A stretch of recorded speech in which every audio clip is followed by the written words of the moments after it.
Welcome to the Blooming League of Original Podcasts.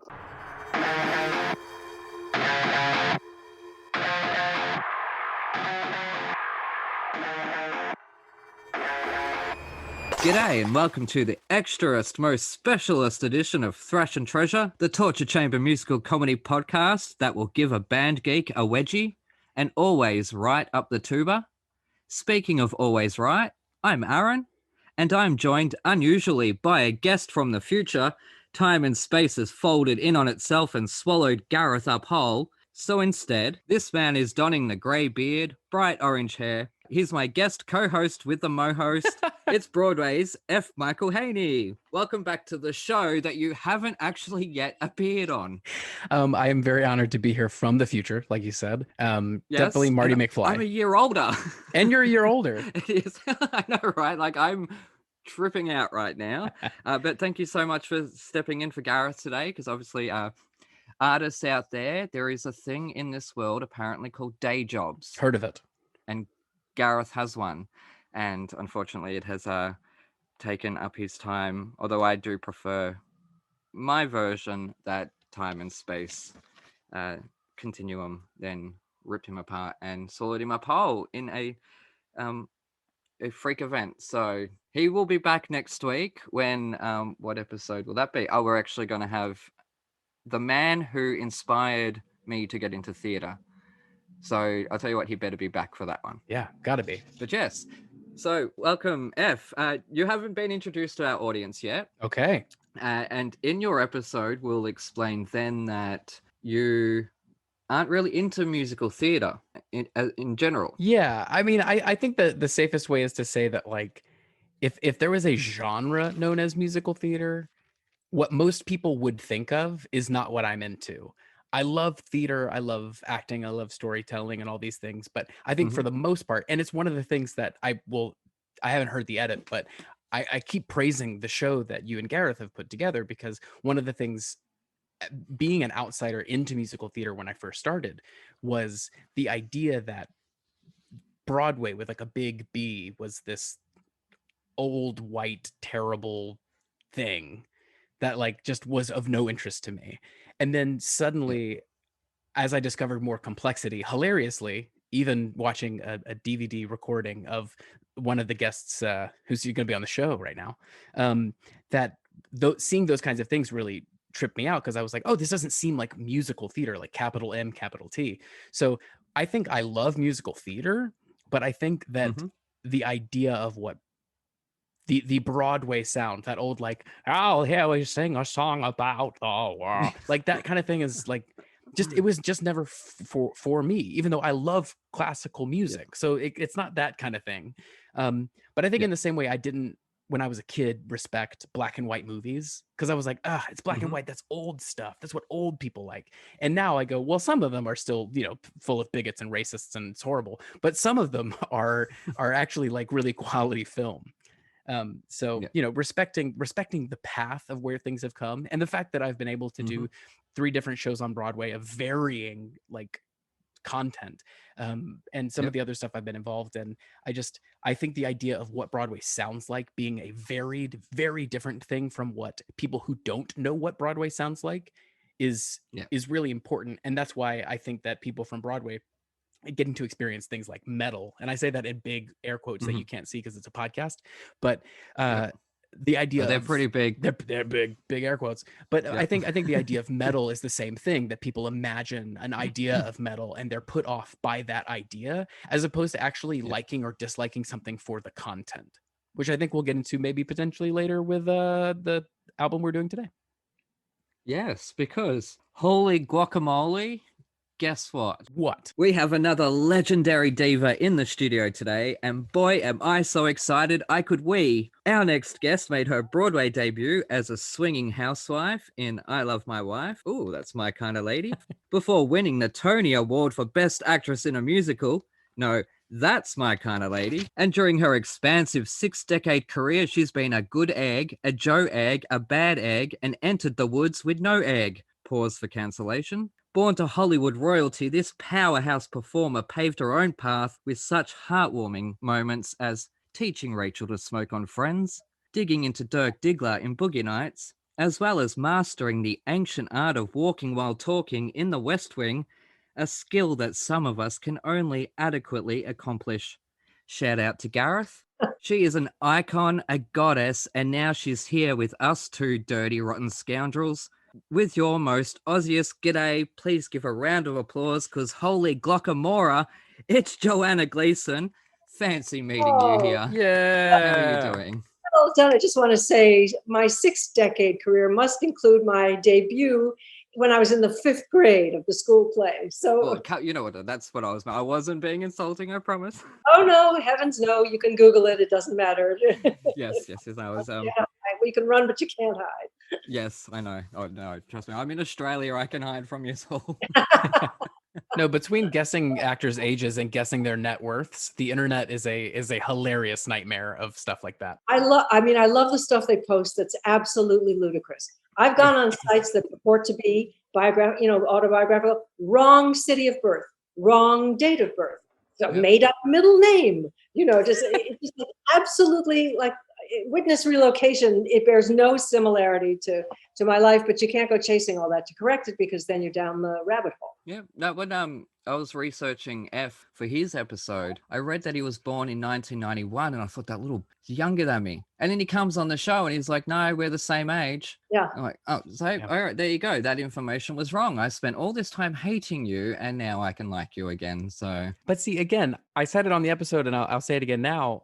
When you sound like this when you talk, this is just people assume that you're younger, and I grow a beard, so people will call me sir. Like literally, that was the whole goal of my beard. do you know who you actually remind me of with a beard? Michael Cudlitz. I don't know who that is. That actor. He's in The Kids Aren't Alright, Southland. He was in Lost. Okay. He was in Lost as Anna Lucia's partner. Oh, And there's a little of the adorable Seth Rogen-ness about you. There's also Yeah. I'll take it. Careers abound. very dude and smart and funny, and It's better than looking like that dude I see at the bus stop. So there's that too. But I don't know his name. But anyways, yes, Fine. Gareth isn't here, so he won't be tortured by this week's musical, unfortunately. However, this week, Joanna picked the metal album for us, I did. and she picked a classic from 1983. Well, both of you were born, and I was already, maybe according to your math, I was already 60. I did not insult a legend. Oh, that's okay. I'm actually standing on my own here. Yes, we go. Yes, no. It's all right. You can dish all the sass you need to. I can take it. That's what this show is about, really. Before we'll get to that, actually, you did mention you started at a very young age in your father's game show, I believe. Well, no, I didn't have anything to do with this game show. I No? went to it once. My No. bad. That's more wrong information from the internet. There you go. More wrong information. My dad was Yep. Monty Hall, who had a very long and storied career, but is most famous for Let's Make a Deal, the show that he created, which it's Yep. still on to this day. And with that platform, went on to be head of major charities of the world and fundraiser and Wow. keynote speaker and all that kind of stuff. I mean, he did great. But what kind of catapulted him into consciousness was that show. It's funny because you picked Dio, then I can call this episode Let's Dio. Make a Dio. Oh, well done. Thank you. I'm going to pat myself on the back for that one. Yep. But yeah, so you picked Holy Rider. No, I did it again. You see, I picked on the very best of Dio. I was actually thinking of Rainbow in the Dark. Rainbow in the Dark was going to be our little catch. Yes. I like. I mean, the connection's right there, which I appreciate. It's right in front of you. The two things, and they're both remarkably theatrical. I will say that before I. As I took a deep dive into that album, which Yeah. I did more than Glenn Close did on the Oscars when she did her impersonation of Da Butt. Excuse me, how scripted was that moment? But good. Yes, I know. But I decided, well, it would behoove me to actually listen to the very best of Dio. And you know what? Yep. I was thinking these guys, by the time they got down to Rock and Roll Children, they were adding synth strings. They wanted a little more like, let's start with a vocal ballad. Let's not just hit them over the head, because they wanted to do what we want to do in the theater. They wanted to tell a story, and they were getting older. Yep. And this is what happens. Even in the heaviest and metalist of bands, at some point they get exhausted and they don't want their audience to be exhausted. And so stuff starts to creep in that's more artistic. And I thought, no, wow, there were some cuts here I really, really enjoyed. Yeah, I'll agree on that. Well, I have written a review, but I'll tell you what, this invoked a lot of memories of my childhood in a lot of ways, just the sound, but not from this band, from Australian bands. AC/DC, obviously you guys would know, but also a band called Skyhook, which were very big in the 70s. I suggest check them out because they've got this sort of theatrical sound to them, and the lead singer Shirley Strawn, and he's not with us anymore, unfortunately. He was a very beloved figure in Australia. He in the way he's saying, he was very theatrical, and that sort of this album especially reminded me of that. So when I first saw the title, I wondered what Holy Diver meant. Does it mean like jumping into holes, like exploring caves? Because I love to spelunk a good crevice when time permits. Or does it mean like a religious figure jumping into water, like a baptism? I fondly remember my baptism. I was 15 and had run away from home and ended up in a bathtub within a house on the side of the mountains, surrounded by anonymous Christians in robes. No, wait, that was last Friday's foam party. Anyway, upon pressing go on the tape deck, I instantly found myself transported back to 1989, back to a time when my parents still had friends and us kids would score sips of beer and scotch if we ran to the shops before closing and brought them packets of cigarettes with a pre-signed note. Ah, simpler times. Oh shit, suddenly my entire life makes sense. Anyways, the billiard table and Buddy Holly of yesteryear are soon replaced by the rip-roaring guitars and screechy cacars of Ronnie James Dio's creatively titled band, Dio. And whilst across my 20 to 25 listens of this boganic record, one thing became clearer and clearer each time. The rhymes within these lyrics stick out like the dog's balls. Struth, the Flamin' Drongos rhymed diver with Ivor and thunder with under. I copped a squiz of the lyrics and yeah, nah, fair income left me so hungry I almost ate the crotch out of a low-flying duck. The music is, nah, yeah, bloody ripper. Go down well with some grog, a pack of durries and a few snags and she'll be right. 3.5 stars. Theatrical, whimsy, crazy, but those rhymes are bloody terrible. Okay, so that's definitely a thumbs up. It's I really enjoyed it, but the rhymes drove me nuts because every time we would say something like under and thunder, I'm like, that's not a rhyme. That's not a rhyme. You have just cut the word off. That's all you have done. And Stephen Sondheim would love you. oh, I no doubt he should very much listen to this show. That's all I'm going to say. Shout out to Stephen Sondheim. We'll definitely get to talk about it with Finian's Rainbow as well, but rhyming as a concept, I will say that like I come from a very different world than musical theater originally, and as a singer-songwriter, I am more influenced by hip-hop artists. I'm more influenced by growing up listening to a lot of Metallica when I was a kid. I'm originally from the South, so sound was different. I just didn't listen to a lot of the things. I didn't listen to a lot of pop music. And what's interesting is I think that these two records have more in common with how they choose to rhyme, because every now and then in I think more traditional musical theater, there's the idea of playful misrhyming, that they'll say something and they'll intentionally pronounce it incorrectly to make it rhyme later with another word. Yeah, but that makes me crazy. That makes me crazy. That drives me nuts. You mispronounce a word to fit into and with a kind of sly wink at the audience, like, we know it doesn't rhyme, but look, we're going to do this. I mean, being a Sondheim lady,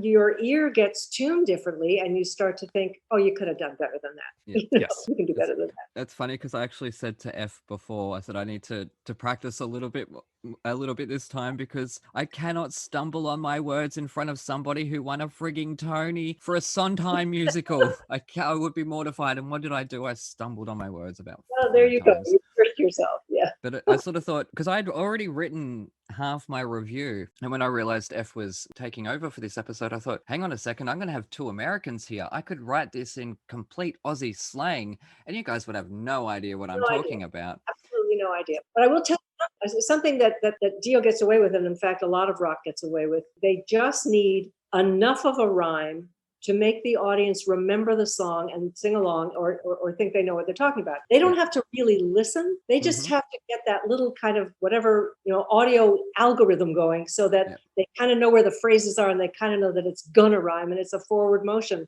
kind of thing in rock and roll. But I challenge any heavy metal artist, and they're artists, they are, to sing yeah. the ballads from, for example, Finian's Rainbow or any Sondheim show, and pare down right to just, you want to tell me a story? Use this, because the difference between us is it has to be not just an extension cord and an amp. You have to be able to, can you guys come together? Because I think the Finian's Rainbow cast, with enough kind of warming up and the right costume and, leather, could impersonate a heavy metal artist and make the sound. I mean, I mean this in the most excitingly funny way possible, but as someone who, most of the musicals that I heard, and we'll get into this later when I try to slyly compliment you without getting embarrassed, but like, as someone who was so distant from musical theater when I was a kid and heard stuff that I was like, I don't sing like that. I don't do any of that stuff. And then now most of my auditions, it's so funny because when I was younger, none of those sounds were on Broadway. And so when I was really fortunate enough to be in a callback situation for Bat Out of Hell, and to get to sing Meatloaf, top of my lungs, old school, like belting tenor for Jim Steinman, and getting to do that to a rock and roll legend, but under a theater context. It was so funny because there were some of my friends that were very MT, that were very musical theater. And so like when I get out my guitar or I'll go to an audition and I'm singing rock and roll, my musical theater friends who did Wicked with me or something like that will go like, wait, you sound like you do rock and roll. And I was like, yeah, it's just technique. It's like there are some people who can suit themselves to jazz, and there are hard things to do about jazz, like jazz growls and things like that. But I go, a lot of the stuff that this guy does, Ronnie James Dio, he sounds like one of the many Broadway divas. That very front placement, that like big shaking vibrato. I go, you slow down the jung jugga jung of the guitar, take a little bit off the back end, and you've got honestly like a ballad. If you I mean, the Holy Diver, if you slow it down enough. Strange Highways starts with this kind of just solo because he's dying to just be heard. You know what I'm saying? More up close and personal. Ultimately, everybody wants to tell a story and not just make noise. But I could imagine him singing Carol Channing. Sorry. Yeah. Actually, last week's episode, which we've already recorded but hasn't yet aired, the guest is an Australian metal musician who studied musical theatre in university, and he did like the last 5 years and stuff like that. And I found this out during the weeks leading up, and Gareth had no idea, but he was Gareth's guest, so I was kind of able to use that against him in that episode. So that was fun.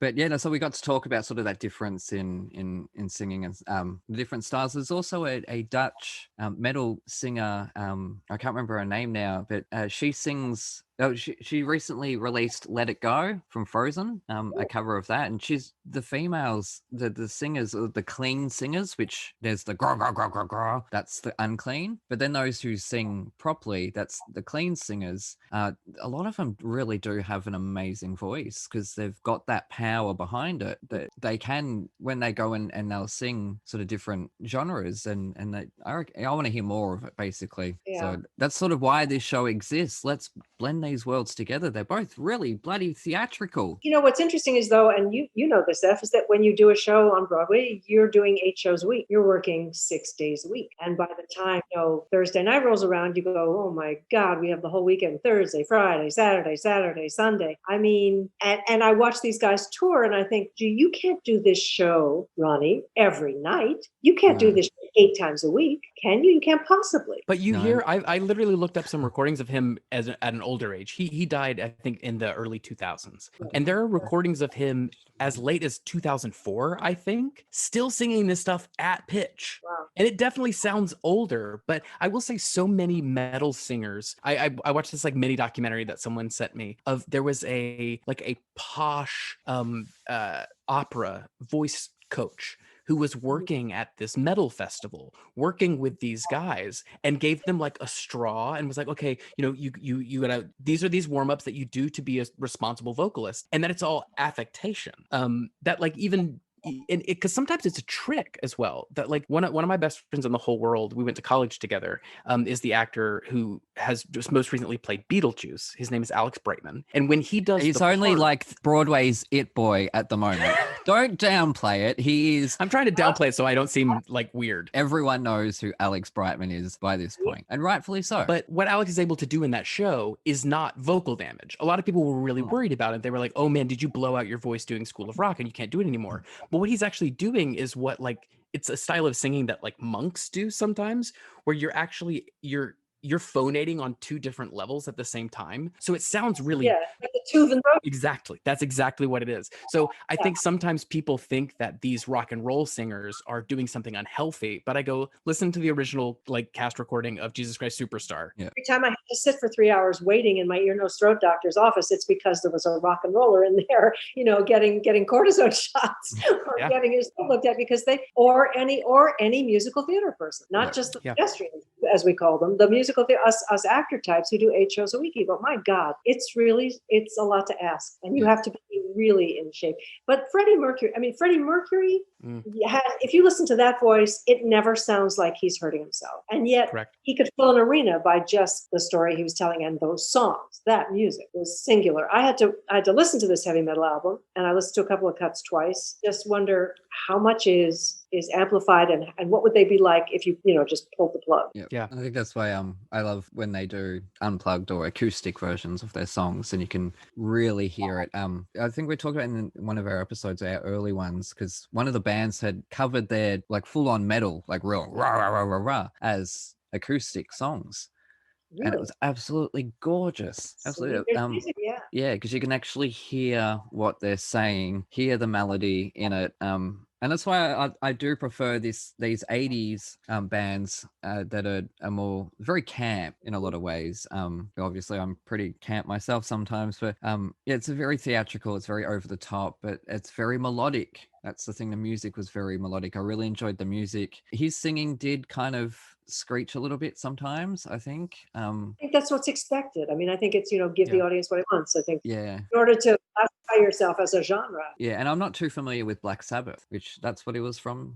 He had a long career of going from several different bands. Didn't he play for Ozzy Osbourne? Wasn't there some sort of connection? Yeah, I think it was. There's apparently a huge fight / riff between them, that they were both part of Black Sabbath at different times, and apparently they both tell it differently, but Ronnie James Dio left the group after supposedly being caught in the mixing room readjusting things. Oh my God. So there was, a rock and roll intrigue. That's not a euphemism for anything. That's literally. Oh, no.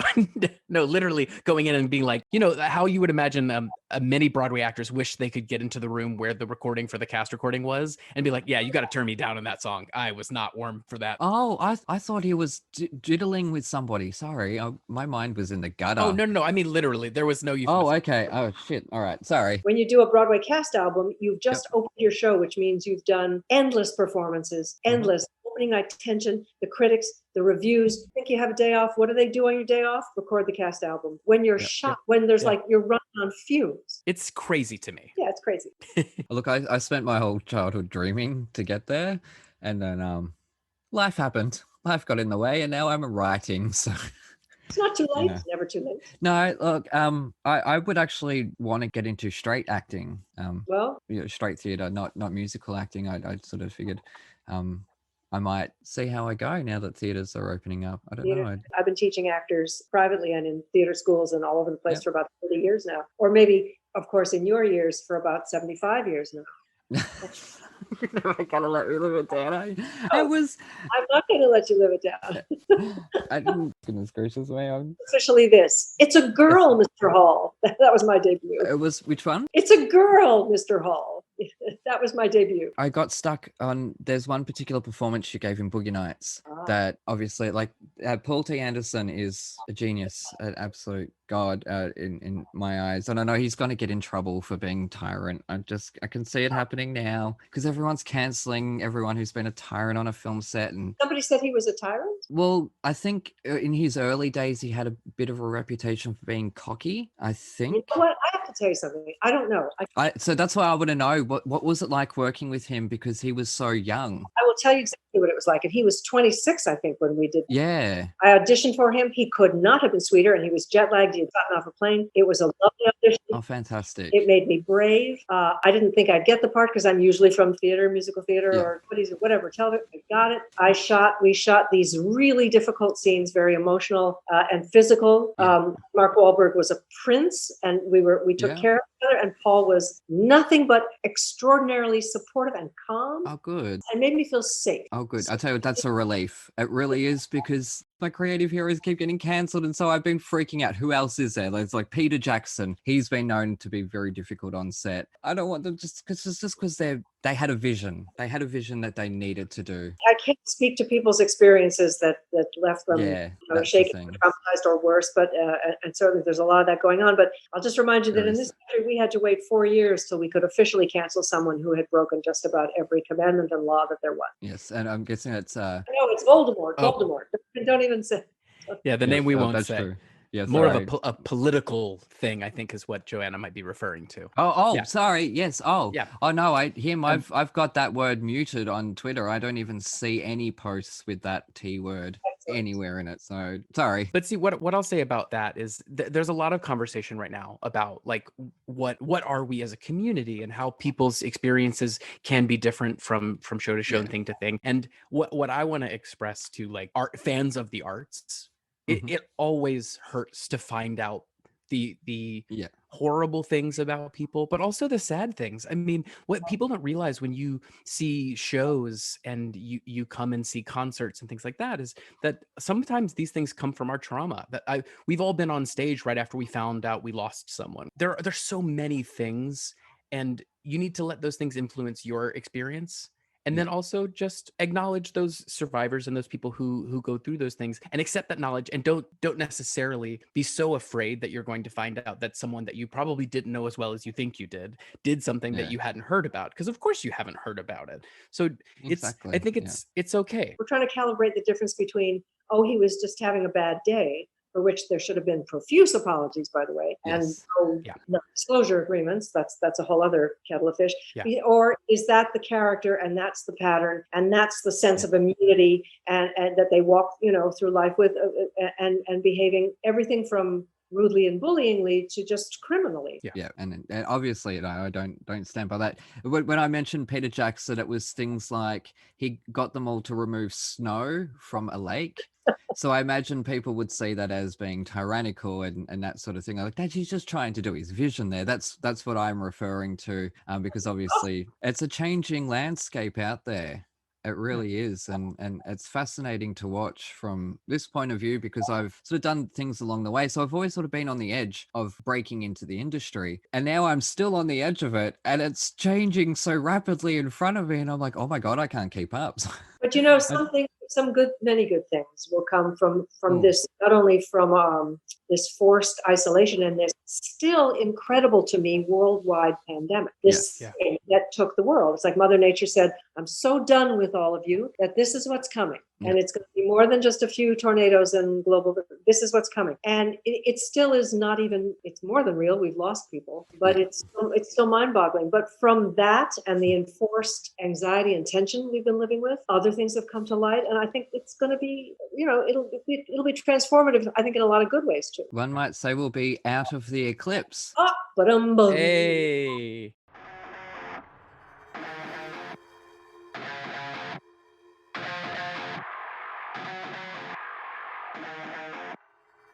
Coming this summer, winter, spring, or fall, the first ever musical theater sitcom, where you go behind the scenes of the latest West End show, the Fosse Forest Ballet. Where's the important stuff? Aha! £1,000 a week ensemble rate. That's what Mamma Mia likes. Starring Philip Joel and a West End cast featuring Carrie Ellis, Darren Day, Louise Demon, and Oliver Saville, and more. It all started in 1987 when I was a jobbing actress working in a diner. Yeah, it's just I had a really bad experience when I was touring Australia with a wombat.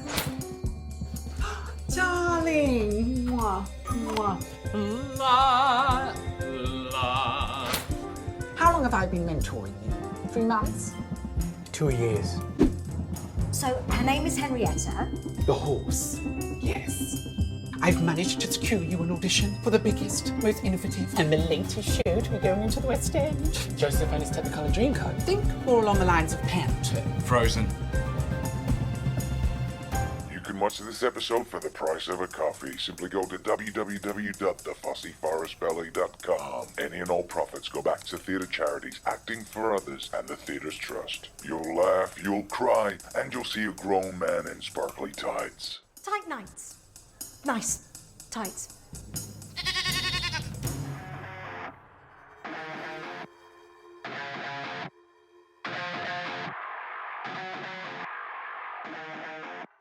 Which, for those people at home, is the name of your one-woman show. Yes. So we haven't really done much in the way of sort of smaller casts. Oh, we kind of have, but one-person show is not the same as a cabaret show. Well, no, indeed. I mean, one person, I had my music director playing the piano. I had 3 expert musicians and 3 backup singers, the Moontones, that I put these 3 together. And so there were 7 of us on stage. So it's not exactly a one-person show, but it's me telling a story interwoven with amazing underscoring and music, and it's funny and it's autobiographical, and there's a lot of singing in it, and then there's a lot of also talking. It was quite extraordinarily received. And so we took the 2 nights we recorded at the LGBT Center, at the Renberg Center in Los Angeles. We did it for 2 nights there, sold out. And we've made an album, such a thing as an album. Can you say an album? An album, a CD? Oh, yeah. It has been recorded, because I actually had a question about that. Recorded, so we're just engineering it to make it clean and all shiny with a live audience there. And then we're going to, I'm going to sell it, but I want part of the proceeds to go back to the LGBTQ Center there. Do extraordinary work just for homeless kids too. Yeah. Well, it doesn't affect F, but from my community, thank you very much. So he's a straight white man, so he's technically a pariah to society at the moment. Hey, listen, I've never. No, I'm kidding. As a son of 2 moms, I've never been more happy to be a pariah in this moment, because I go, if the best thing I can do with my life right now is be an ally to a lot of people who are getting stories told, and maybe there's going to be a little bit more equity and a little bit more room. I'm happy to be an ally in that moment, and any way that I can be. A whole lot less judgment and just standing shoulder to shoulder in humanity, because everybody needs some healing. Yes. Yeah. Everybody's got something you can help with. Yes, no, that's it. But F, you had a question about Out of the Eclipse. Yeah. Well, one of the things I wanted to know was what you're someone who has been a part of so many different projects that are, in my opinion, the way I see, I know that there are ensemble contracts and principal contracts, but that's not the word ensemble that I'm using now. But you've been a part of so many kind of famous ensembles that, like, things like The West Wing, even something like Skeleton Twins, which haunting. It's a haunting film. But with those and many of the things that you've done in film and television, some of the series that you've worked on, but also something like Into the Woods, that it's a huge ensemble effort. In your Tony speech, you thanked your cast as one of the first pieces. What's that like? Like, what's the difference feel like working on something that, while immediately you acknowledge that you're one-woman show, there are other people on stage, and the Moontones and your music director. I like being part of an ensemble. I literally created this ensemble behind me so that I wasn't just at a microphone or just me and a piano, because I like the energy. I like harmony. I like 3 and 4 part harmony. I love it. And so there's quite a lot of that, with these fantastic singers and fantastic people. We've done that show in Los Angeles, and at a beautiful, here at Fairfield University, a gorgeous theater, and at 54 Below, a big club in New York City. We've done it, at least a dozen times. So I'm more comfortable when I am part of something than I am if it's just me. I've always been more comfortable just being part of a group where everybody shines, and then the sum of its parts, yada, yada, yada, is, Art of collaboration. That I got to stand out for this role or that role is wonderful. But there are actors who, even if they are in an ensemble, and we call it go into business for themselves, mm-hmm. and you can tell it makes me uncomfortable, but it's very flashy sometimes, and it gets a lot of attention. I like to just have the whole thing get a lot of attention, and then you get your share. I like that. So Out of the Eclipse, I mean, really it was named because there was a big eclipse in 2017. I guess you must have said it's one planet, so when the sun disappears at different times, too, dark. Well, I guess my mom had died in June. Then there was the eclipse in August, and then my dad died in September. So like right in the middle, I was in this dark, really this. The whole thing it's about their lives. It's very funny about them young and about them old and about them dying. And it's, believe me, it's still funny, but also quite moving because I literally come out of the darkness in the show. It ends with a famous song, which we did a different take on. And it's one of the most satisfying theatrical experiences I've ever had. I say that also because I wrote it and I conceived of it, so I was kind of in charge of what I wanted to do. Yep, your vision. My vision. Yep. So did you make people remove snow from the stage? No, but that's next. Yep. Next. Awesome. I look forward to that. I look forward to the write-up about that. Joanna Gleason tyrant. No, we're not going to hear that. Cancelled. She's cancelled. Oh God. No, goodness gracious me. Well, I hope you bring it to Australia because I will be there. You know, somebody asked me if I wanted to do it again, or if I wanted to write about it.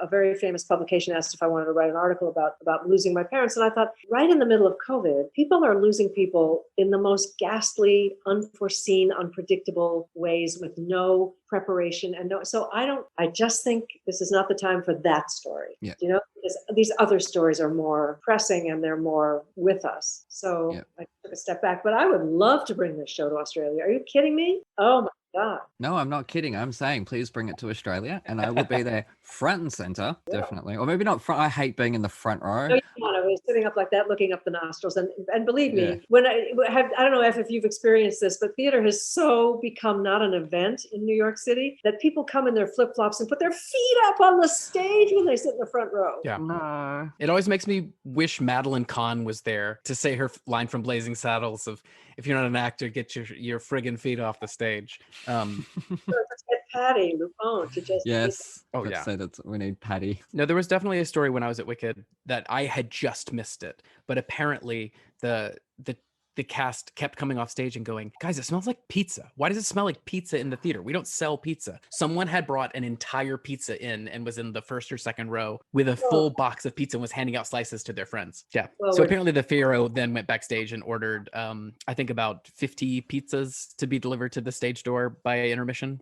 Good times. Just I haven't written this question down, but I'm curious because I'm going to ask all performers this question. I've noticed something in the past 15 years in that the standing ovation seems to be given a lot more freely than what it used to be given. It's about as devalued as the zloty. So I'm not crazy, am I? No, you're not crazy. Absolutely not crazy. And it makes me crazy that if I don't feel like standing up for what I just saw, everybody around me is going to give me the evil eye. Yeah. And you're going to look like the asshole because you're the one. And I'm sitting there and I'm thinking to myself, hang on a second, you've just seen them on a half-assed performance in a preview. They got half their lines wrong. Why are you standing up? Yeah.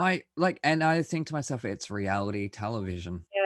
And because the audience feels that they're participants now, because everybody feels like they're on camera or on stage, or, you know, here's a selfie of me watching a show. I go, well, then you're not watching the show. No, it's just We've gone to hell. Clearly. So I sort of think to myself, why is this happening? What is this? The producers putting plants in the audiences, or? I don't know. Yeah, I really don't know. I mean, I remember being lucky enough to get my first standing ovation, and it was from Into the Woods, and I was completely unexpected, and it knocked me back. Yeah, you earned that. I thought, well, to a certain extent, I feel like, you know, Yeah. we earned it, You but did, no, yeah. nothing gets earned. Some things have just not been earned.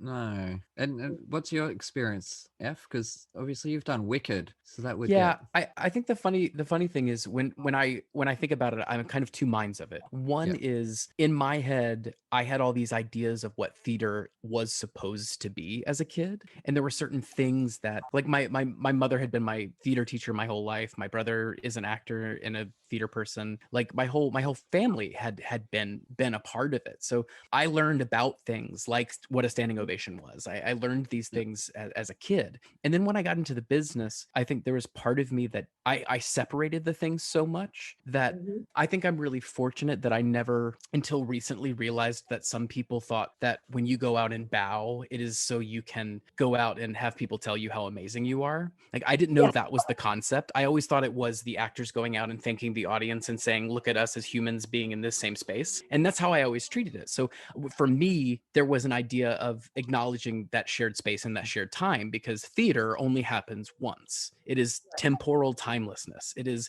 there's no version of theater, even if you do it exactly the same, the world was not in the same position, whatever.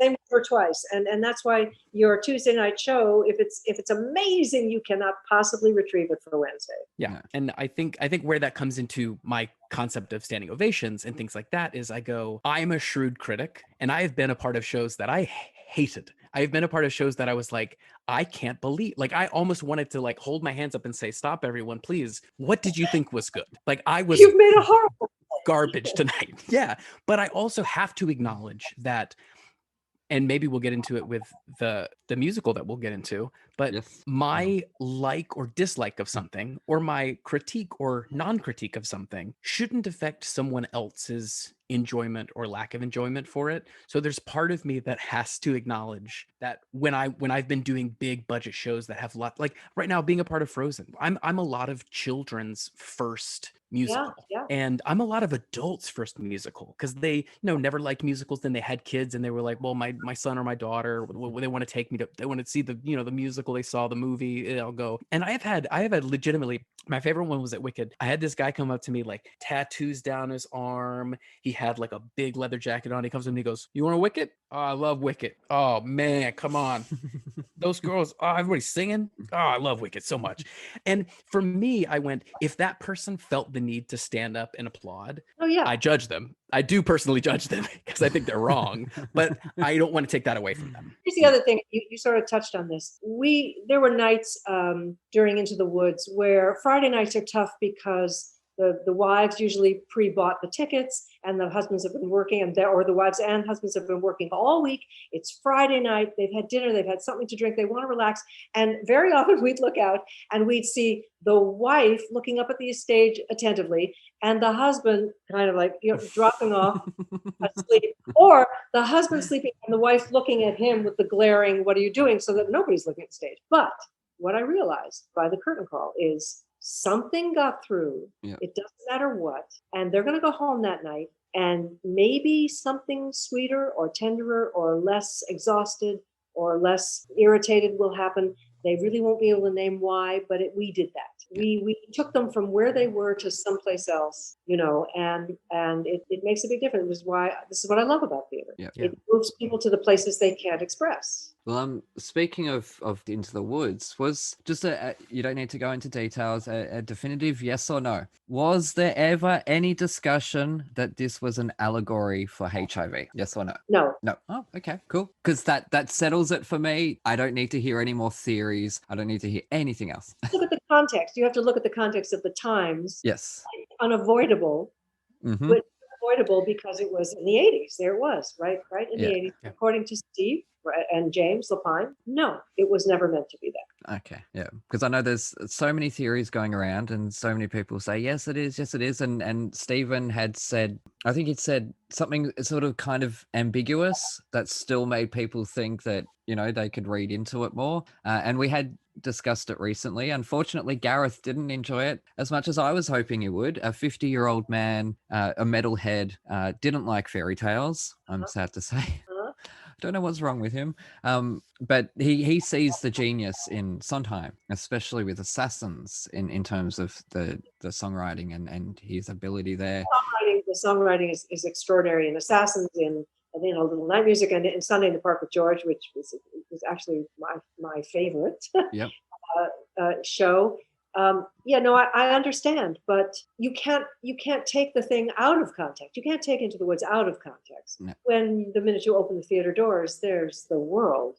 There's the world with this horrific new reality. So I've always seen Into the Woods as an international show myself, that you could do it in any accent and it's still going to, you don't need to do it in a rounded English. You don't need to do it in American or something like that. And I've never seen it live, but sort of asking people who have, I would always ask people, what accents would you hear? And I'm always getting English or American, and I want to hear it in Australian. I hate the Australian accent. But I just think that that's that sort of international story, that it is universal. And everybody has their fairy tales. Every culture has its fairy tales. Many of these go across the board, and every country almost has woods.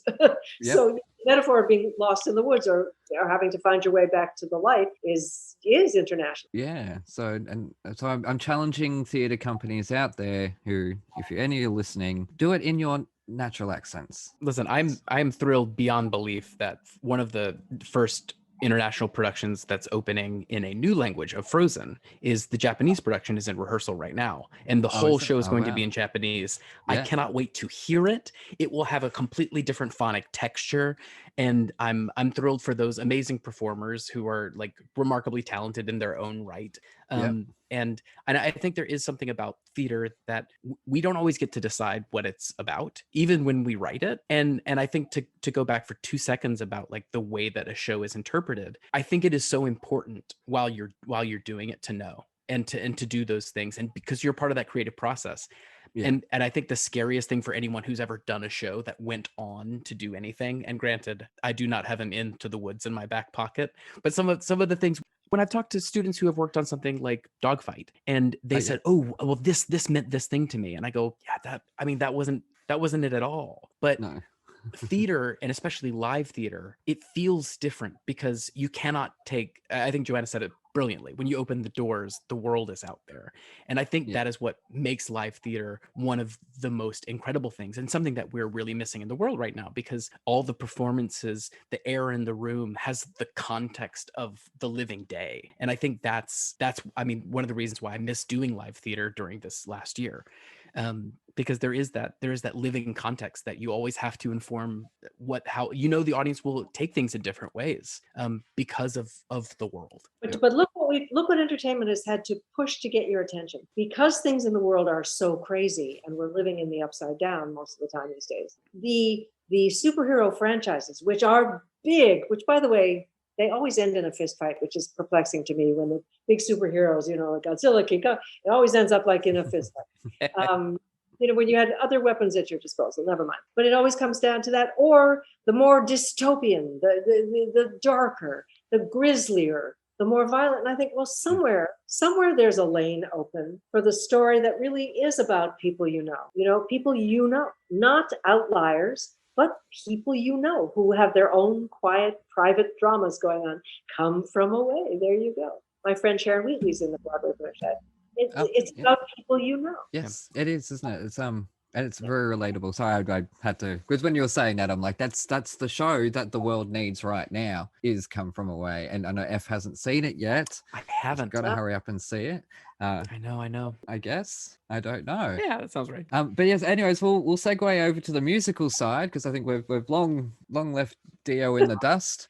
And this week Joanna chose Finian's Rainbow for F to listen to. Yeah. The show, F, you know the show? I know of the show. I had heard of it. It's one of those, when you're in theater school, and it's something that now, as I've done it for somewhere in 2 decades, but only 2-decade career. When I was in theater school. No, it would be 3 by now. Is it? Oh, cool. Okay, I'll take it. When did you start? When I was born. There you go. It's a 4-decade career then. Yeah, there you go. But when I was in theater school, you would constantly be told that you needed the perfect song for every single audition. And some people still very much believe that. I have 1.5 songs in my book, but that's also because I only audition for like new stuff, because no one really wants to see me audition for other stuff. So I'm very fortunate that most of the time I get to sing the material that I'm auditioning for, which is again, it's a F. Yeah. Michael. It's like F. Murray Abraham. Yeah. Murray. Michael, if you were in my class, what I would do, because you have your what you think are your factory settings and the things that you do best, I would throw you an old ballad from, let's say, Finian's Rainbow, or a song, ballads only, because you can work with them because they're really monologues. And I would say, bring this in and let me see how your thoughts move. And let me see, what comes out of you this way, with no vocal obligation. Right now, your generation and younger feel this vocal obligation to just wail to the rafters with the big belting, the high notes, and all of that melismatic exfoliation, 12 notes to the note. And I just say, but who are you when I give you a ballad that you may not have heard of because it was written before you were born? Yes, much has occurred before the day you were born. And some of you should know what the bones are that the rest of the theater has been built on. Excuse me for ranting and getting on my soapbox. No, that's what this show is for. Here's the thing. Funnily enough, I'm going to totally agree with you. Oh yeah.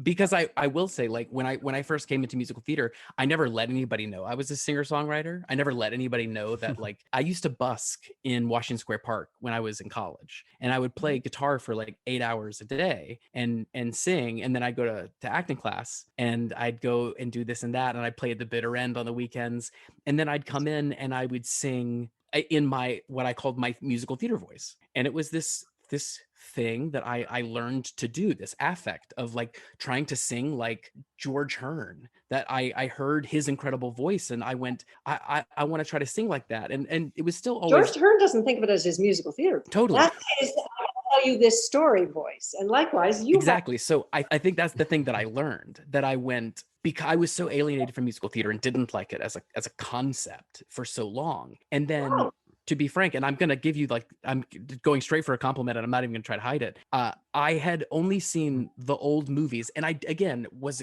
standoffish from them and saw like Seven Brides for Seven Brothers and all these like the era of musical theater Hollywood.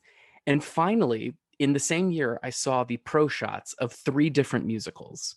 And it was the year I decided to do this as a profession. And it was The Sweeney Todd with George Hearn and Angela Lansbury, Pippin with Ben Vereen and William Catt, and Into the Woods and Your Company. And it's because I went, guys, I don't care that every single person on this stage is an incredible singer. They could sing whatever notes, but they're singing the ink and they're telling the story, and that it's the acting. And that was the thing that I never understood about musical theater, because there was this idea of musical theater that was like, it was like the old Hollywood that seemed like bad acting to me. Those are movies. You're not live in the room with these people, and having a visceral response with the people around you. Movie musicals have been generally an entirely different experience, sense-wise. And also musical theater I'm putting it in air quotes for your listening audience, big rabbit ear air quotes here. Musical theater got a bad rap when a lot of male actors found it uncomfortable to get out there and hold a note or be contemplative or have to sing. And so it got, I'm a real actor. I don't do musicals. I go, really? Yeah. Because if you can do a musical, you can do anything. Yeah. Yep, that's it. It's like Shakespeare. I must say, if you can do a good musical, you can do it. But I think that's the thing that I learned from, to be honest, watching, especially one of the shows that you helped create, that I want to do what they're doing. I want to tell these stories, and I want it to be about the acting. And I'll say, having been a part of some professional productions that are looked at for the notes and the riffs, and I'm the guy sitting there on the side going, I don't care what notes she's singing. Have you watched her acting? She's incredible. You're not in control at an audition of what they're looking for. And some of them are looking for the flash, razzle dazzle, and the big kind of thing, 1-dimensional, 2-dimensional thing, captions under pictures. I just call you make a picture and you sing the caption, or they're looking for the acting. And I must say, James Lapine wrote these what seemingly simple characters, but they are really hard to do well. And I've seen the show in 5 different iterations from high school, through, and brilliance has come through, better than these people had known that they had the capacity to do, because the writing is so good, and what is demanded of them as an ensemble raises the game, ups the game. So you would not have to worry. You wouldn't have to sweat yourself about, is it my musical theater voice, or how can I show them the acting? In a good piece, it's all you can do. And that's fortunately what I've learned over this 4 decades. My career is just growing decade by decade. But that's the thing that I've learned, that the more that I've just said, they're going to like me or they won't. There are things I can do that are obviously stylistically more important. If I'm going to sing, What Kind of Fool Am I? It's going to be different than how I would do Heaven on Their Minds. But that we've genred musical theater so much as an idea that I think it's scared off what is most important about musical theater for me, which is the actor. It is not the American Idol, it is the actor. Australia hasn't had a show called The Band's Visit come down yet, has it? Oh, actually, no, I don't think we have yet. A small, No. quiet, brilliant show. Yeah, That show played the same season as Dear Evan Hansen. Bigger, more, muscular, and bigger requirements in singing and all that. But there was room for both of those, which was very exciting to me, that there's room for the band's visit. There's room for Adam Gettle's Light in the Piazza, the same as Dirty Rotten Scoundrels, the same year. So, there's a spectrum. But we've kind of breached this seawall, and the flood of jukebox musicals, all can be very well done with very, very talented people, but it requires much less of the audience. Yeah. No, we're not really for jukebox musicals on this show. Oh, Mamma Mia is still playing. I mean, a phenomenon, but it doesn't pretend to be anything else. No. And when you think back to sort of where it's come from, back then, and there was a lot of standards, like in the 60s, the 50s, even the 70s, the musical, the show tunes would become pop standards. That's right. And we're not getting that anymore, despite the fact there is so much contemporary music in musical theater. Yeah, you're absolutely right. That's a really good point, because I think Send in the Clowns, when it was covered by Sinatra or Collins, was about the last time I remember a song coming out of a show and becoming a standard. Yeah. I can't think of anything from maybe the past 20 years or so that has really, like, songs have been popular. Like, look at Hamilton. The songs in that are very popular, but in terms of becoming a pop standard, it's mostly coming out of cinema, I think, these days, which is a shame, because I think some of it, and this will get into my feelings on Finian's Rainbow. Yes. Some of it came from where Broadway came from. This is not my Broadway history class, but where Broadway came from was a combination of vaudeville and then these giant extravagant follies. And I think what's interesting about as I've studied the old musicals, and I say old, the classics, the Rodgers and Hammerstein, Rodgers and Hart, Lerner and Lowe, the traditional Cole Porter, all these things, there was this thing about the music and the era of songwriters that were existing, is that they all worked with each other. They went from team to team. The whole concept, if you ever heard of Tin Pan Alley, as an idea of all these songwriters who got together and they would just write hits, just hit after hit after hit. And then they would say what goes where. That's why, depending on which version of Anything Goes, which is maybe one of those shows that we should just not do anymore, celebrate the songs, let's do that. But there's some problems with it. But when different versions of Anything Goes have 10 different songs in. And I'll say, listening to this, we got to Old Devil Moon and my ears perked up and I went, oh, give me a jazz standard. Okay. They got the rights. How did they get the right to this? And then I went, oh wait, it was from this. And so I think it's this really amazing thing that the songs were scene change sometimes in original shows. There was the vaudeville comedy scene, the troupe, the Larry, Curly, and Moe, and then you have the big number, and then you come and you focus it down, you have the big solo because of amplification, all sorts of things. So the songs worked as the show stops, people have a song about how they feel in that moment, and then the show picks back up and they go plot again.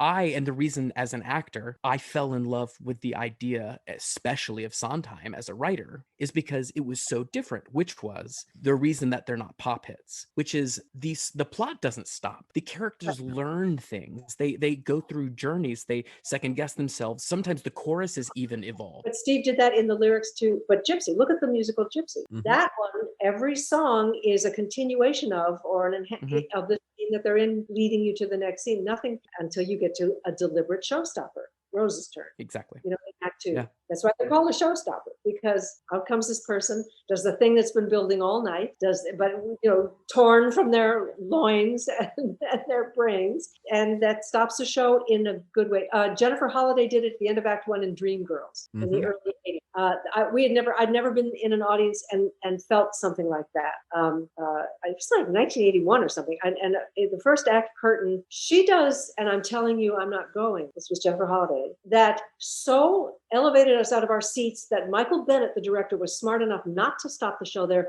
but have the music continue into the next scene, because you can't recover from that, and you can't go to intermission. I mean, it was one of the most thrilling theatrical experiences I have ever been part of in an audience. I don't think it's ever toured to Australia, or we've ever had a professional production here, which is a shame, because we have a very large Indigenous community here. You'd think that they would have had a production of it professionally by now, but they haven't, and that drives me nuts. because I really do want to say that. And I've noticed in the live London recording with Amber Riley, when she finishes "I'm Not Telling You, I'm Not Going," it continues in with the music into the next scene, because I don't think there is any way that applause could maybe go on for 5 minutes if she's on really on her A game that night. So but yeah, no, Finian's Rainbow is one actually that I'm not familiar with terribly myself. I had seen the movie I think maybe twice as a kid, so I was revisiting it myself. But I wonder, how much did you know Finian's Rainbow besides that one song?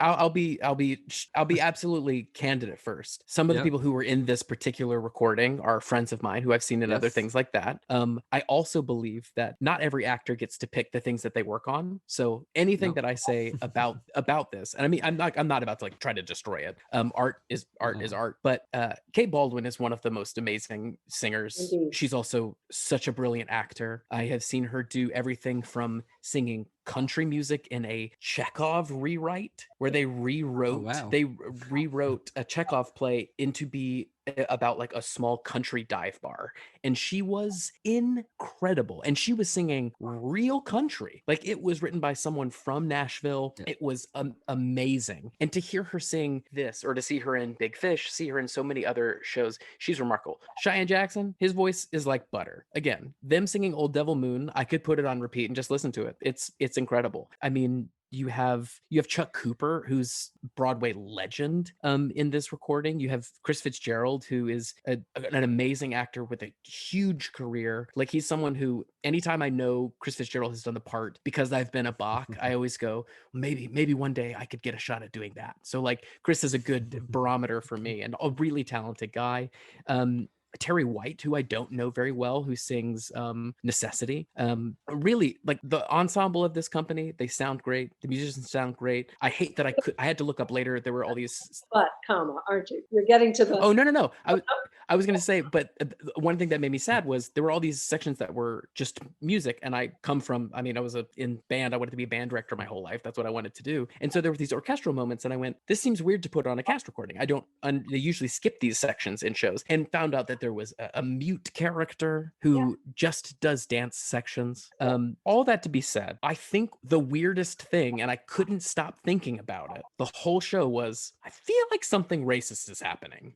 Like, that was immediately my thought. I didn't pick this show because it was a particular favorite of mine. It is actually not. It just kind of had a heavy tie in the rainbow, the sort of rainbow connection. Yeah. Oh, absolutely. Something to talk about. No, it was written as a satire. It was written as a satire in 2 acts. So their idea, Harburg and Burton Lane, their idea of it was almost too hip to be. It couldn't be done in a wink way. It was done legitimately, and now is wildly inappropriate, and also not that funny and not that good. It's a convoluted plot, and it's and all that, with some beautiful songs. Absolutely. And I think one of the things that shocked me the most when I did my research afterwards was that Harburg, that was the name of the librettist and the lyricist, also wrote all of the music for Wizard of Oz.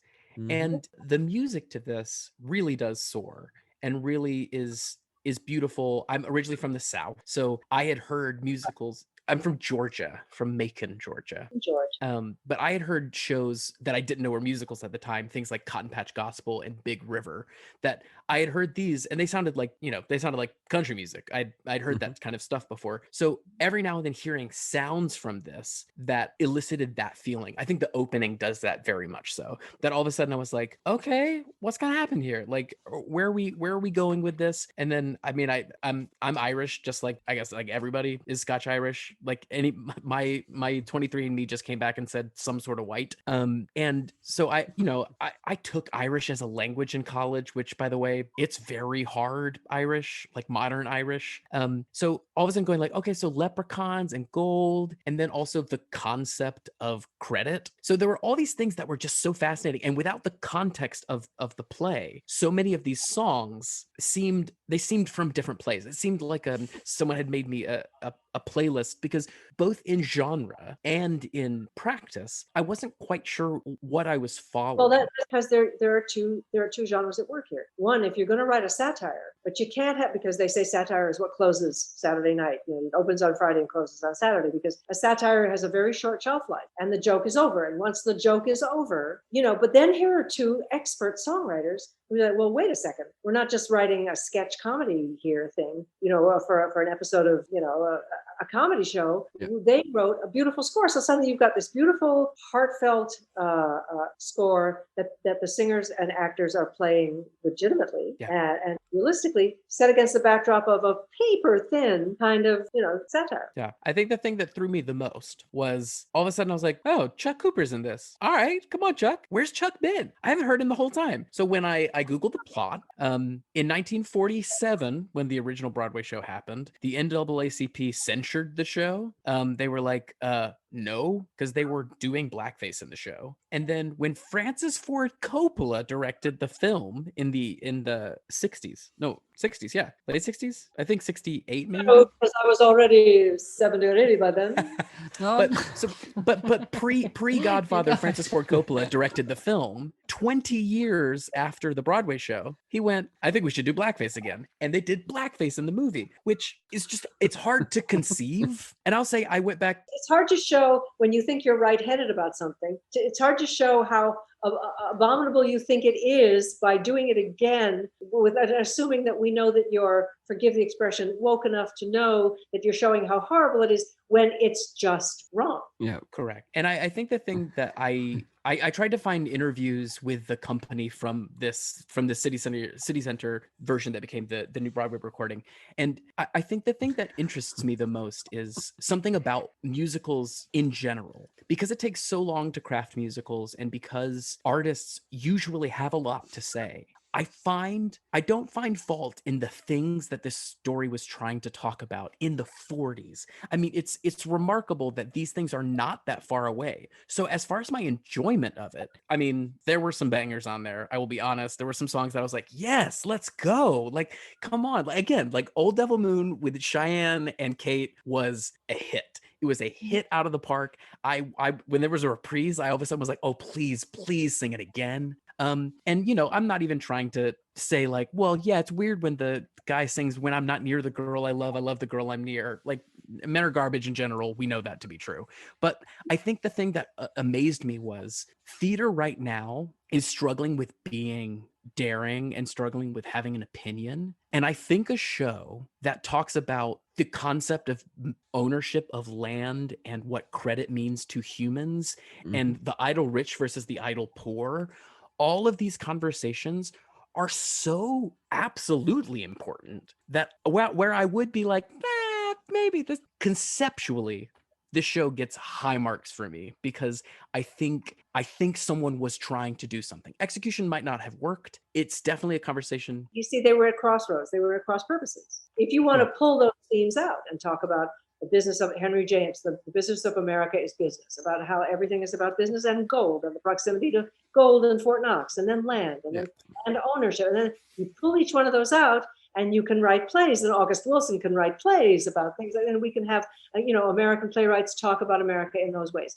If you put it all together and jumble it into a 2-act, you know, comedy essentially, and then add music that's supposed to really move us and invest us in the characters, I don't think it succeeds that way. I never did like this show. I really never did like it because I did not know if I was supposed to take it seriously. I didn't know if it was supposed to be medicine of some sort to school me as to the wickedness of our ways. It never was one thing I wanted to run and go see. However, if you play me the album and I get to hear these fantastic performers sing these songs, that I can put on in the car as I'm driving and be very happy. I would just like the record to state that I was referring to the 70s, 80s, 90s, 2000s, 2010s, and 2020s. That is 6 decades. It starts in the 70s. I was not insulting a legend who I've admired my whole life, but I'm mortified that I've embarrassed myself.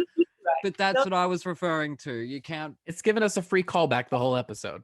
You did. You gave me my favorite thing, which is callback humor. But Yes, that's good. true. I've been working in all those decades. Yes. Yes, because I have this argument. This is completely unrelated. That the new decade did not start until January of this year. It did not start last year, like people keep saying, because 10 finishes in 0.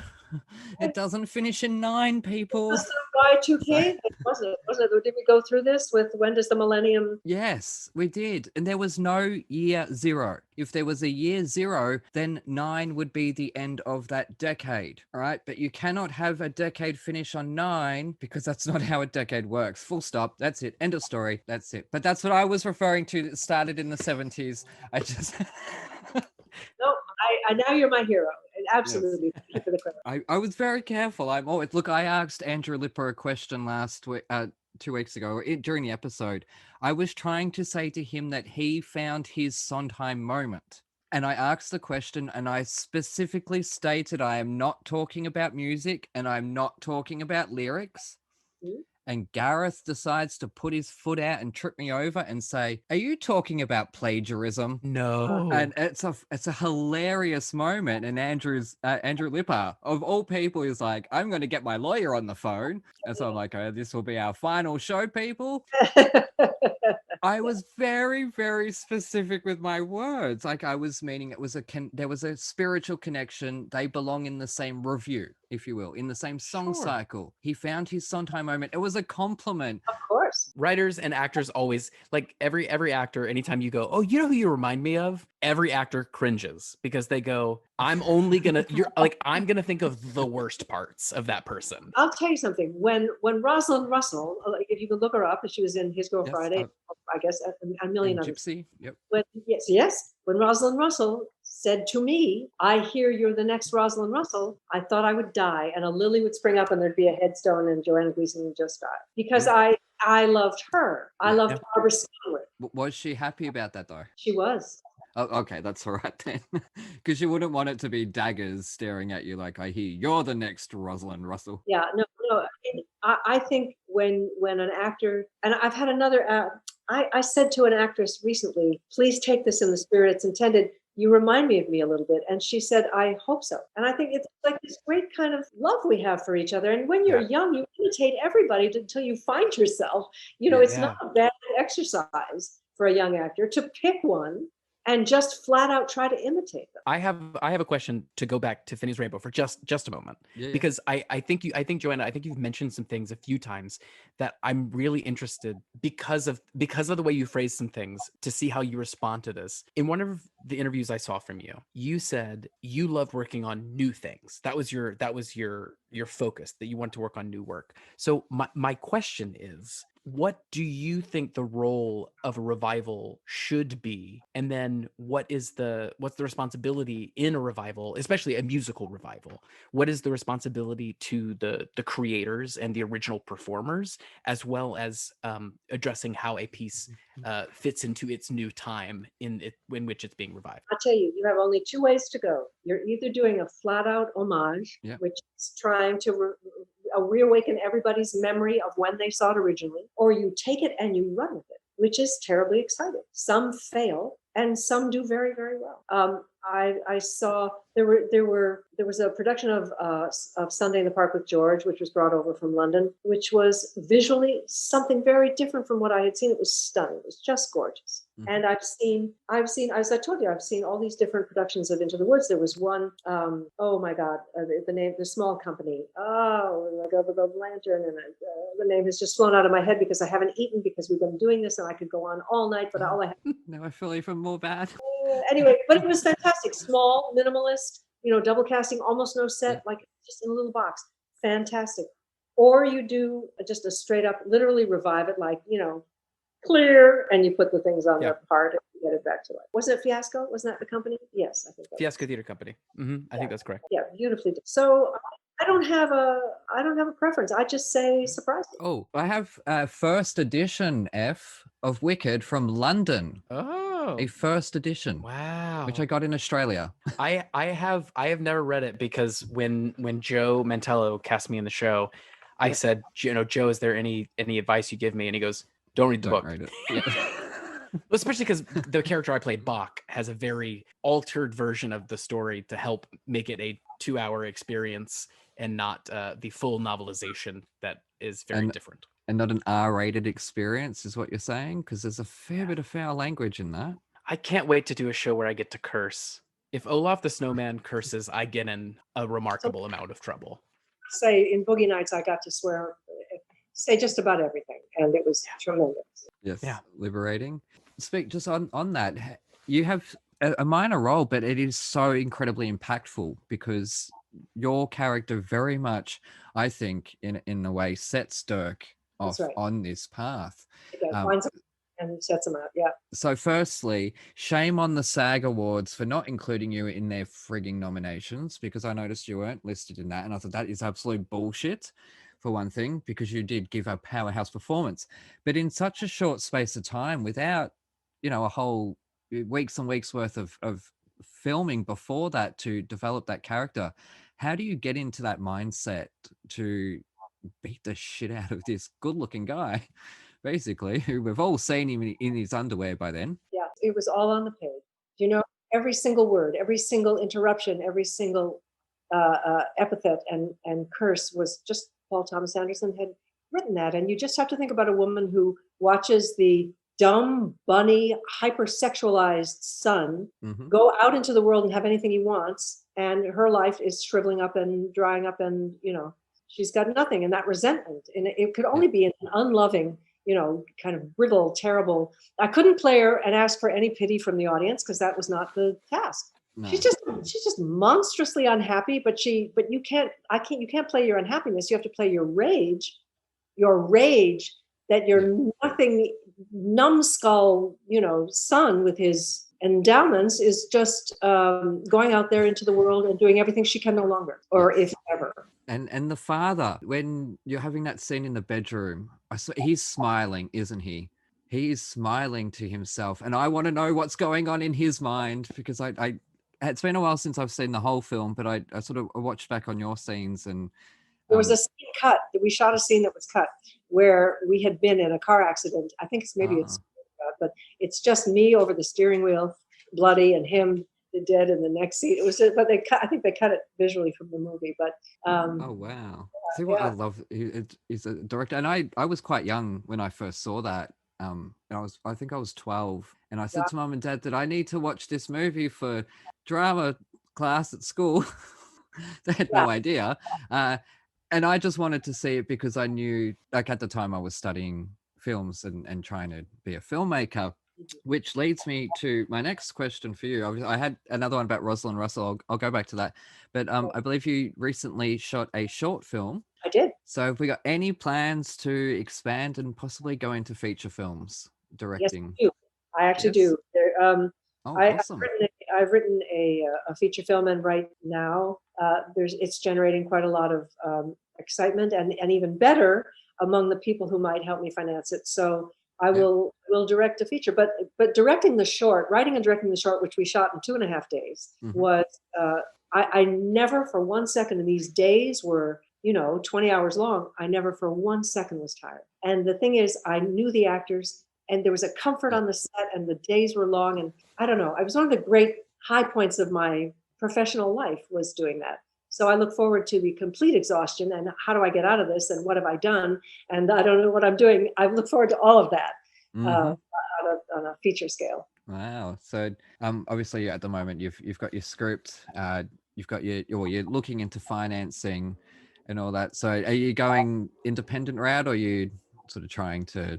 Yeah, no, I think it's an independent feature, but I think it's feel bigger. It's going to feel bigger, but it will be have the kind of indie, Oh, look, we've all got film cameras in our pockets these days, so we can all make.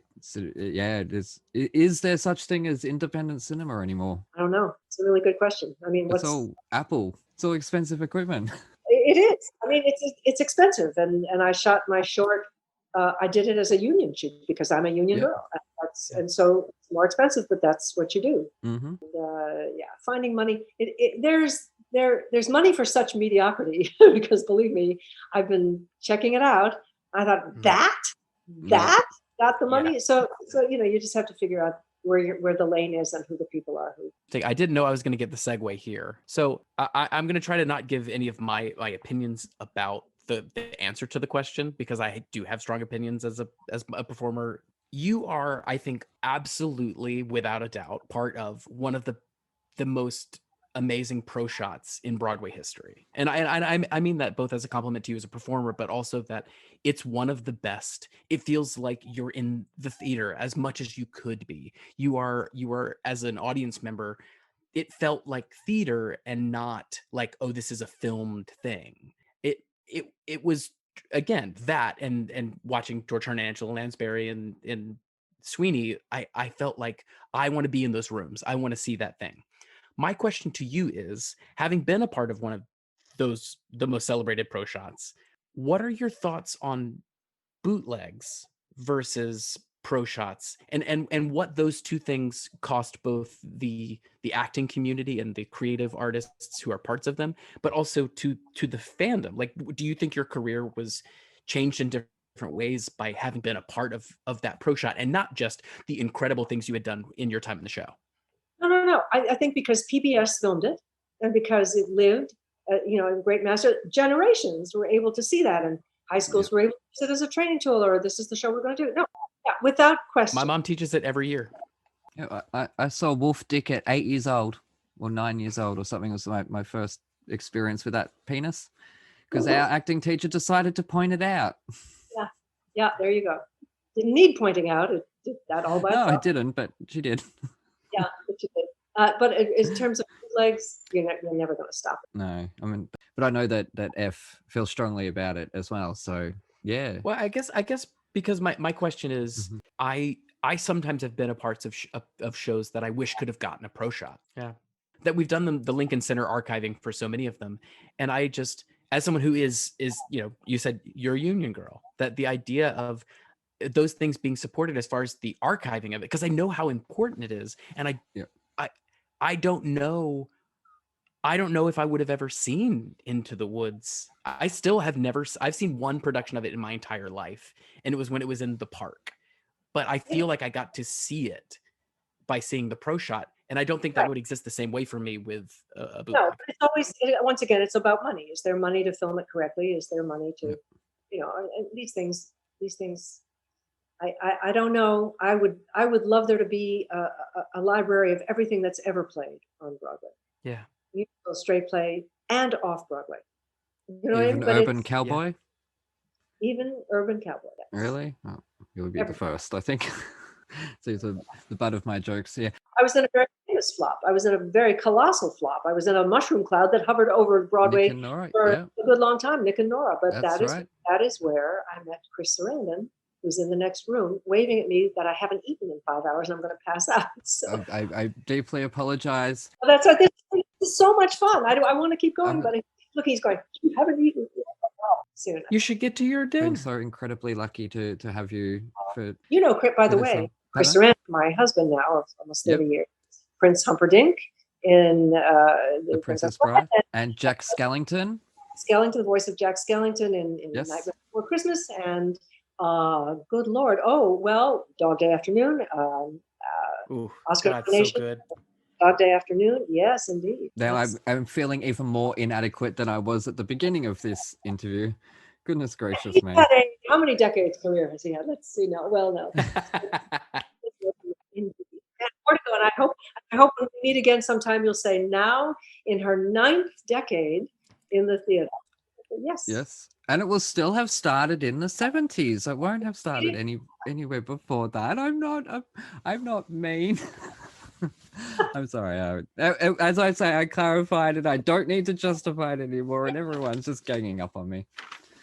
But anyways, no, it has been an absolute honor. Thank you so much for joining us, and you're welcome anytime. And idea what to expect, except from your emails. And I thought, well, this is going to be fun.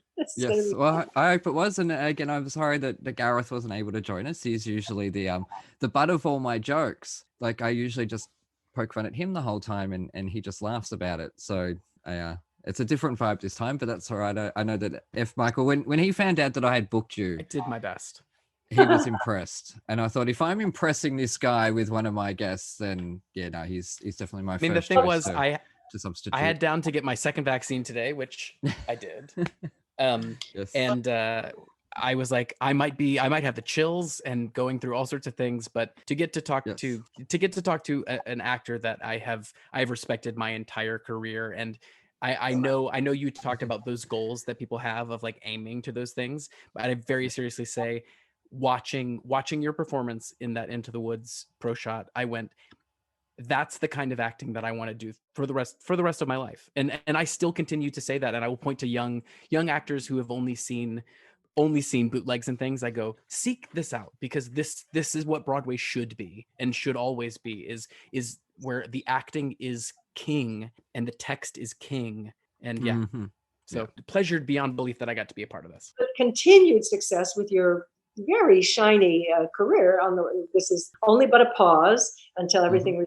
And Aaron, you're a champ for having this show. I think the idea of it, the conceit of it, and what we got to talk about tonight was probably nothing anybody anticipated. No. And it really kind of went all kinds of places I love to be. So thank you for that. Yeah, awesome. No, thank you. I'm again truly honored. I'm just some kid from Australia. Take acting classes and you'll see. You'll have stories to tell. You have stories to tell. Yeah, no, I bet. Look, I do my own ADR, so I can play myself really, really well. But characters, who knows? But yes. So, anyways, an open invitation to you and Chris for any time you want to join us. So, thank you so much. Thank you. It was nice to meet you. Thank you very much. Alrighty, that's it from us. And oh my God, what a fantastic episode that was. Don't mind saying so myself. Now, I want to say a huge thank you so much to F. Michael Haynie for the generosity of your time, not only for your episode, but to come back into the past to do this episode. I'm sure the time traveling takes its toll on Broadway performers. So anyways, and also a huge thank you to Joanna Gleason for joining us and bringing the spirit and the laughs and the callback humor and completely shit-stirring me that whole episode, which was an absolute delight. It really was an honor. I hope that the excitement of doing these episodes never goes away because it's just too good. So on that note, you can find F on Twitter at FMichaelHaynie, and I'll have the rest of his details in a couple of weeks for that episode. I cannot remember them right now. And you can find Joanna Gleason on Twitter at TheRealJGleason. That's one word and no underscores. You can find us at Thrash and Treasure. Check out theTonistonTales.com and buy me books and read them. They may be good, I don't know. Next week, Gareth will be back, and we're going to be joined by an Australian performer who inspired me to get into acting and performing. How is that? 2 episodes in a row. That was completely accidental. And we'll be joined by Jeremy Stanford, and we'll be discussing the 2006, I think it was, Broadway revival of Sweet Charity, juxtaposed against a Rush album. Check out Twitter for what that is. I cannot remember it right now. It was weeks ago we recorded it. It's also 5:30 in the morning now. I'm going to post this. I hope you enjoyed the episode, and we will see you next time. Hooroo!